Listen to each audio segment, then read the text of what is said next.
खुराक वाली नाली में जलन इंतहाई कॉमन है पाकिस्तान में। इसकी बुनियादी वजह हमारी खुराक है, जिसमें फ़ास्ट फूड सर फहरिस्त है। उसके अलावा जितने हमारी स्पाइसी फूड्स हैं, उसके बाद स्मोकिंग है, शराब है और ओवर ईटिंग है।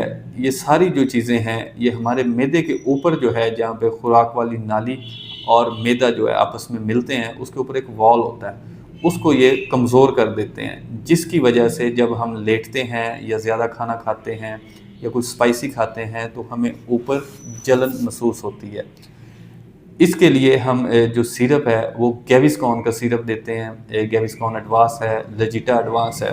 अगर आप गैविस्कॉन का सिरप लें तो इसके अंदर एक चीज़ है सोडियम एल्जीनेट। ये क्या करती है, ये जब अंदर जाती है तो जो हमारे मैदे के अंदर तेज़ाब है, एसिड है, उसके साथ ये मिलके एक जेल फॉर्म की सूरत में आ जाती है और मैदे में ये फ्लोटिंग करती रहती है। और मैदे को जो एसिड है उसको, उसकी वॉल जो है ऊपर खुराक वाली नाली है, उसमें जब वो तेज़ाब जाएगा तो पहले जाके ये जेल लगेगा साइडों पे, तो आपको जलन नहीं होगी। दूसरा इसके अंदर है पोटाशियम बाइकार्बोनेट। बाइकार्बोनेट और एसिड ये आपस में मिलते हैं और उसको न्यूट्रल कर देते हैं एसिड को, तो एसिड की जो जलन है वो हमें महसूस नहीं होती। लेना कब चाहिए? खाने के बाद आप इसके 2 चम्मच या 10 ml टू 20 ml खाने के बाद लें हमेशा।